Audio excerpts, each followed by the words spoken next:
Você já se perguntou o que é o bem, o que é virtude, o que é justiça? Talvez sim, talvez não. Mas não se preocupe, pois conhecemos alguém com essas mesmas dúvidas. Vamos voltar a 469 a.C., para mostrar um pouco da história do filósofo. Sócrates, nascido e criado em Atenas, foi um ser humano muito sábio, no entanto cheio de dúvidas. Sua pergunta fundamental era: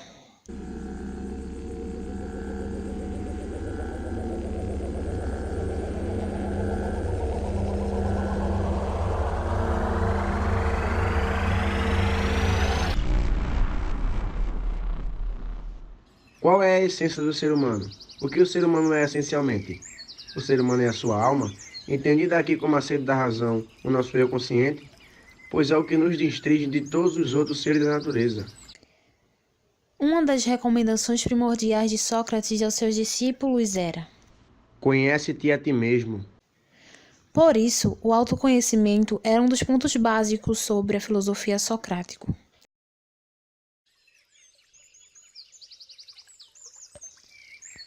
Sócrates, Sócrates. Diga-me, meu filho. Acredito que meu vizinho esteja de olho em minha mulher.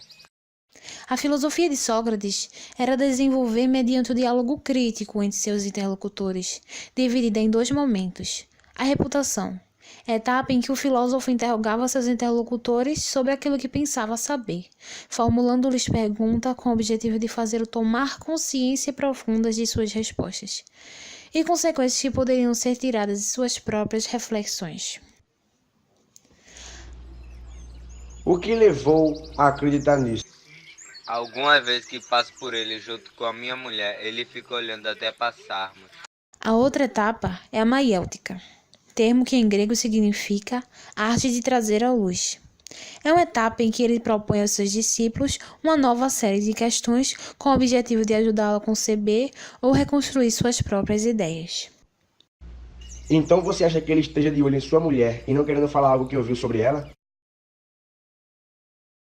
Sócrates não dava importância às condições socioeconômicas de seus discípulos. Dialogava com ricos e pobres, cidadãos e escravos. O que importava eram as qualidades interiores de cada pessoa, condições indispensáveis ao processo de autoconhecimento.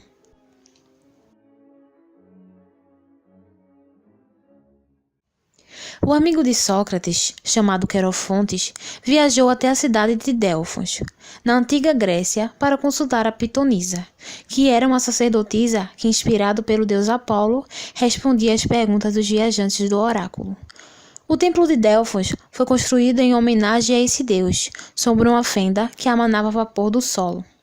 Esse vapor causava um transe na sacerdotisa, quando então, inspirado por Apolo, fazia profecia e respondia aos viajantes de toda a Grécia.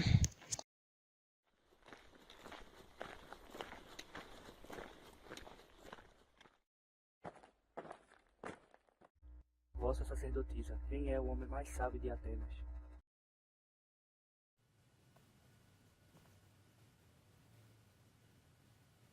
O homem mais sábio de Atenas é Sócrates. Ao saber disso, não aceitou a afirmação do oráculo, pois não se considerava sábio. Percebeu então que todos caíam em contradições, e concluiu que era o mais sábio, não por saber mais, contudo por saber nada sabia ao contrário dos sábios da cidade, e disse a seguinte afirmativa: Consideremos todas as opções, mesmo que não concordemos com elas.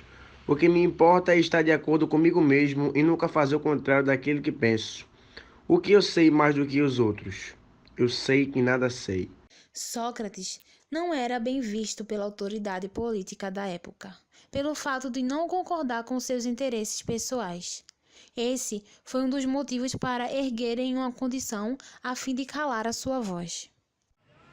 Vocês que foram escolhidos pela sorte, por vontade dos deuses, saibam que têm que proferir suas sentenças.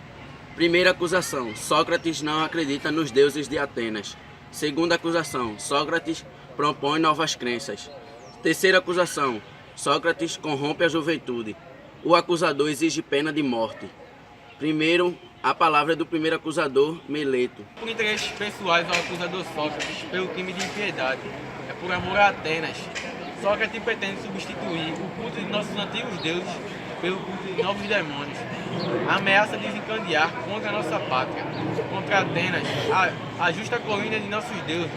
Com o espírito deverás aflita, sinto que é meu dever exigir a pena de morte contra Sócrates. A existência da própria Atenas está em suas mãos. Morte a Sócrates. A palavra é do defensor Sócrates.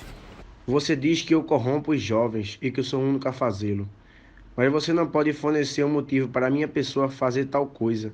Se você faz isso, certamente deve ser na ignorância, pois nenhum homem bom faria intencionalmente mal àqueles que vivem ao seu redor. No que diz respeito à minha acusação de que eu acredito em espíritos estranhos e não nos deuses do Estado. Os espíritos são descendentes de deuses e ninguém acredita em flautas tocando sem flauta, ou em pole de cavalos sem cavalos. Eu não posso acreditar na descendência de deuses sem acreditar em deuses. A palavra é de Ânico. Ateniense, já me conhece há muito tempo e sabe quanto amor tenho a esta cidade. Por culpa de Sócrates, já sofremos uma grande desgraça. Os deuses não nos pouparam a justa punição que sofremos. E por isso que digo, ateniense, saberão que estou certo, pois conheço sua sabedoria. Tomar conscientemente a decisão que se impõe. Algum de vós poderia talvez atacar-me? Sócrates, não tinha vergonha de revereis exercido tal atividade que agora colhe rumo à tua vida? Eu responderia a este: não fala bem se pensas que alguém tendo capacidade de fazer algum bem, mesmo sendo pequeno, deva calcular os riscos de vida ou de morte, e não deva olhar o injusto, e se não pratica ações de um homem honesto e corajoso ou de infame e mau. Estás enganado se pensas que o homem de bem deve ficar pensando ao praticar seus atos sobre as possibilidades de vida ou de morte. O homem de valor moral deve considerar apenas seus atos, se eles são justos ou injustos, corajosos ou covardes. Não disposto a aceitar as ordens arbitrárias do sistema, Sócrates é condenado pelo Estado à morte, sendo acusado de não acreditar nos deuses da cidade e de corromper a juventude.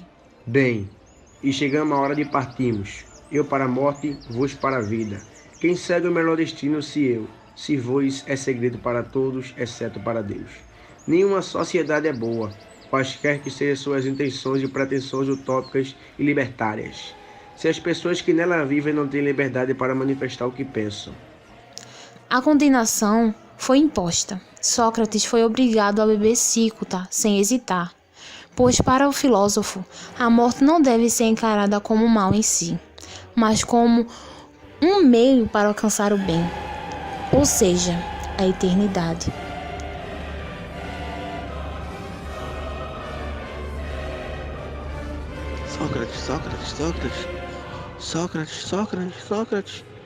Sócrates.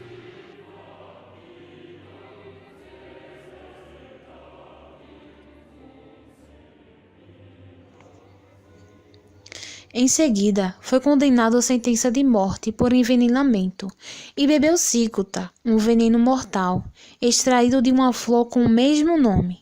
Seus discípulos choravam implorando para Sócrates fugir.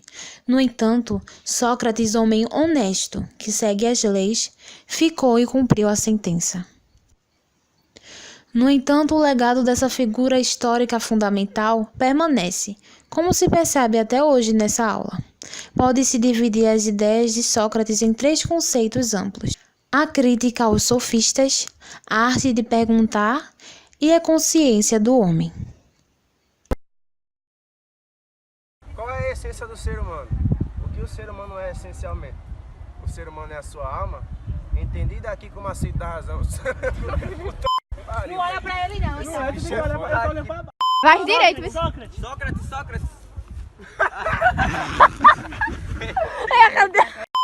Saibam que tem que proferir suas sentenças. A palavra é do defensor Sócrates. É de Ânico. Já vai. Bem, chegamos a hora de partirmos. Eu para a volta.